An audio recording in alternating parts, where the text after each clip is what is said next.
Mountain Dew. Is that correct? Put it in an email. Put it on the CD. I don't care. I'm going to give you the next 2.5 hours to reconsider, to come to your senses, and to beg out of this bet. If you so choose, I'm going to be that gracious. If you keep antagonizing me, every time you antagonize me, I'm going to go up a case. That's the point. Every time you That's what I'm trying to do. I'm going up a case. Are we up to 6? We keep on. Okay.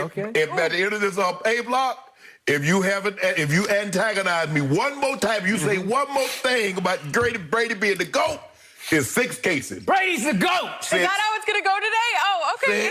We got an interesting Undisputed coming our way. The countdown is on, guys, and we are now just 2 days away from the Bucs and Packers kicking off in the NFC Championship game on Fox. Tampa is a 3.5-point underdog in this one, according to Fox Bet Sportsbook. Tom Brady called the Packers a great football team that will present a challenge. Well, Bruce Arians had a high compliment for Aaron Rodgers, saying that he was the one who truly invented manipulating defenses with his eyes. So, Shannon, are you going Brady or Rodgers? And tell me why. I'm going Rodgers. I expect Rodgers to be spectacular. And for the most part, he's been spectacular in every game that he's played this year, with the exception of the Tampa Bay Buccaneers. Give them credit. The defense got after him. He made the one mistake early, came back, followed that up with another mistake, and then he wasn't the same. I don't care what he'll tell you. He said it wasn't confidence, but they took his confidence. And once they got him, they played their way, played the run on the way to the quarterback, and they kind of beat him into submission. At the end of the day, it was just like, okay, we're just going to run the football and just let's get off the field, take our lumps, take our losses, and we'll get back into to Green Bay, Skip, and we'll regroup. And it's hard to see a scenario where a quarterback goes every single game throughout the course of a season and not have one bad game. He had a bad game. There's no question about that. He had a bad game, and Tampa made him pay the ultimate price, beat him down 38-10. But I look at both of these teams. I believe both of these teams have gotten better, but the Packers have gotten exponentially better.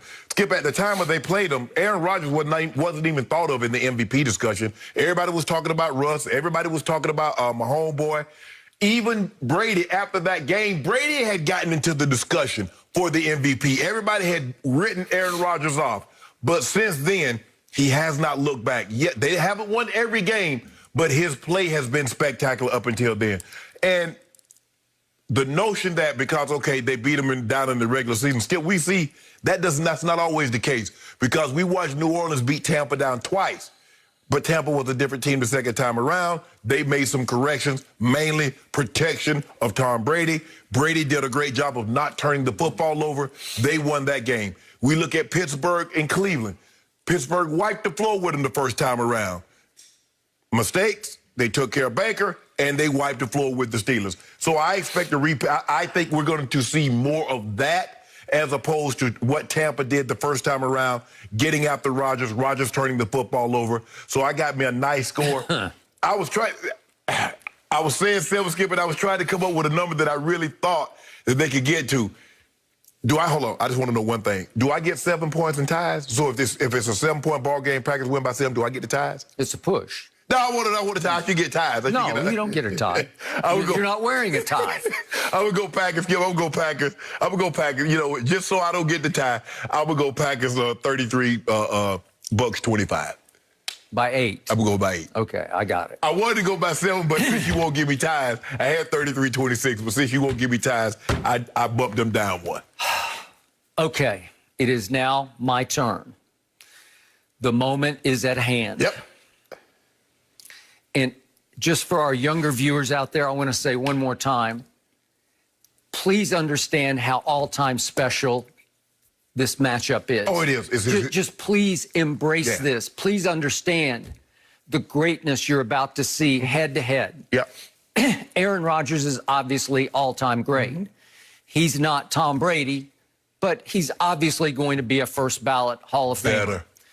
And he's better than Brady. This man has tried to tell me, and I'm about to get into that. But the point here is that savor what you're seeing on Sunday. You want to appreciate it till it's gone. This is living legends. They are still playing at extremely high levels on both sides. 143 going on 23, and Aaron Rodgers about to win his third MVP. Correct. So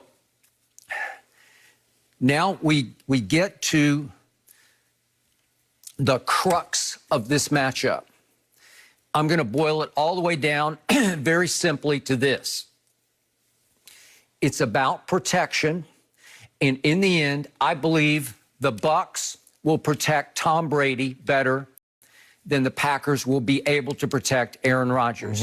I believe that Tom Brady is primed and poised to play a little better than Aaron Rodgers does in this game, especially in the fourth quarter. I believe Tom Brady will make at least one more big play in this game than Aaron Rodgers.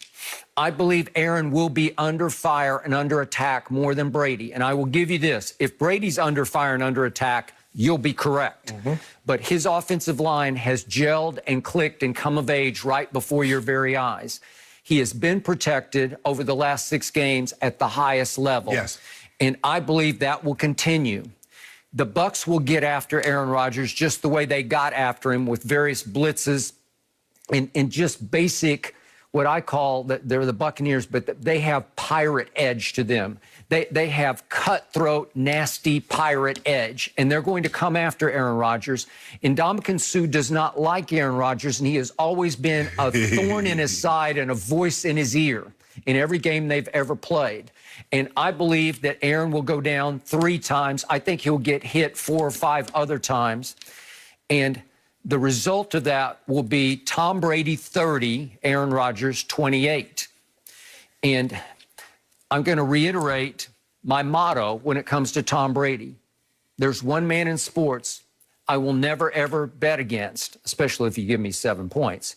But with the money pushed to the table in an NFC championship game in which Tom Brady has a chance to get to a team's first ever home Super Bowl, because the Super Bowl is going to be in Tampa Stadium, and get to his 10th Super Bowl, which is just silliness. 10 Super Bowls.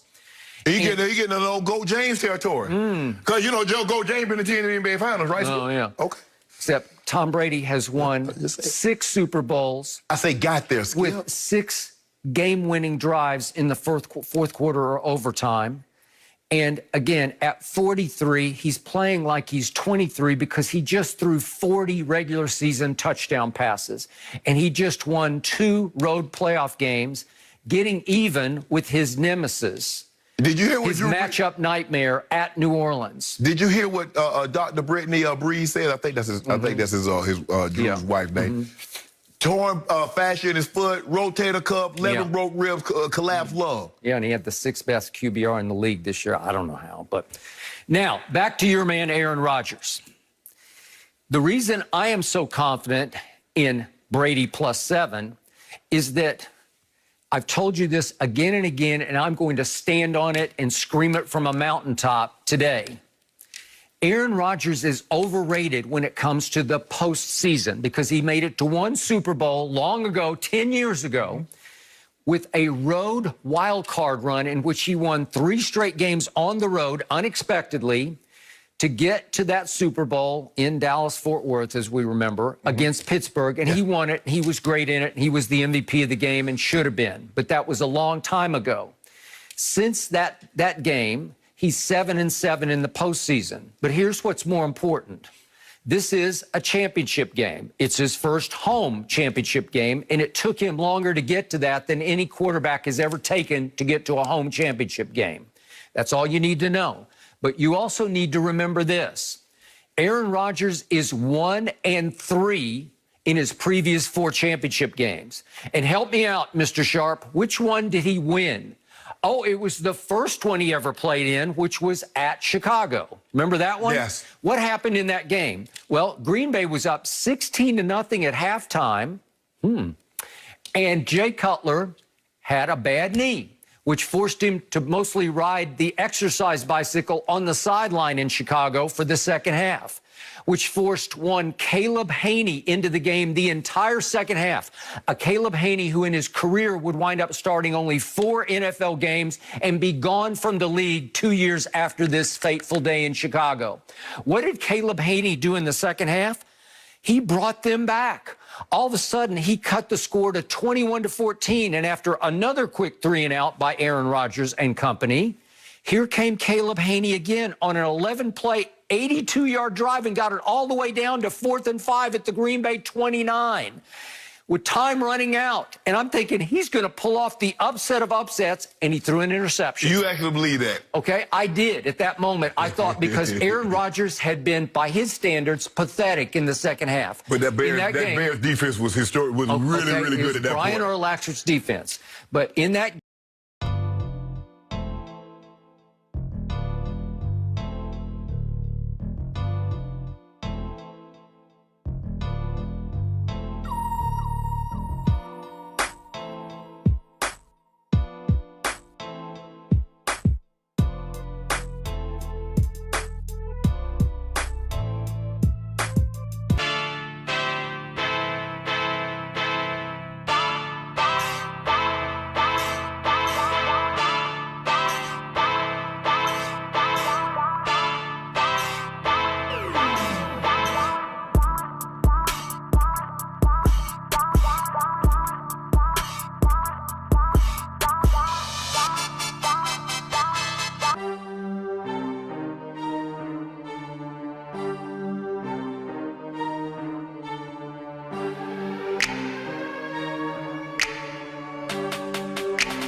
take our losses, and we'll get back into to Green Bay, Skip, and we'll regroup. And it's hard to see a scenario where a quarterback goes every single game throughout the course of a season and not have one bad game. He had a bad game. There's no question about that. He had a bad game, and Tampa made him pay the ultimate price, beat him down 38-10. But I look at both of these teams. I believe both of these teams have got